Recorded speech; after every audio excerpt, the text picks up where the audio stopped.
Good afternoon, everybody. Today I want to start by addressing three issues, and then I'll take your questions. First, I'd like to say a few words about the situation in Iran.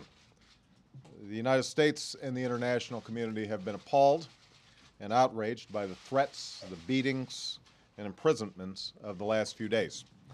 I strongly condemn these unjust actions, and I join with the American people in mourning each and every innocent life that is lost.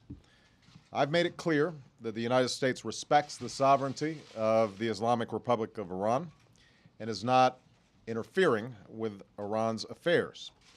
But we must also bear witness to the courage and the dignity of the Iranian people and to a remarkable opening within Iranian society. And we deplore the violence against innocent civilians anywhere that it takes place. The Iranian people are trying to have a debate about their future. Some in Iran, some in the Iranian government in particular, are trying to avoid that debate by accusing the United States and others in the West of instigating protests over the election. These accusations are patently false. They're an obvious attempt to distract people from what is truly taking place within Iran's borders. This tired strategy of using old tensions to scapegoat other countries won't work anymore in Iran. This is not about the United States or the West.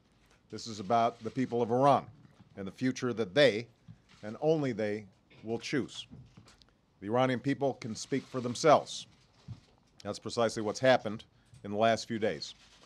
In 2009, no iron fist is strong enough to shut off the world from bearing witness to peaceful protests of justice.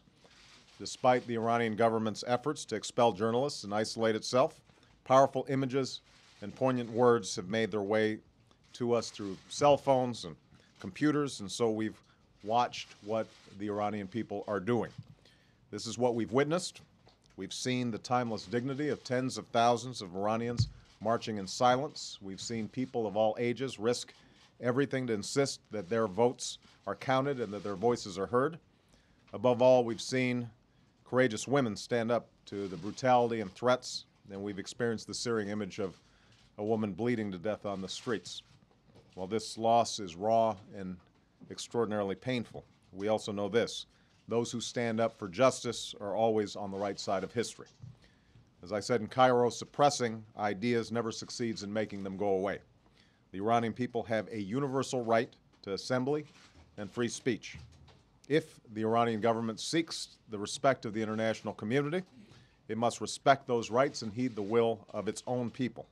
It must govern through consent and not coercion.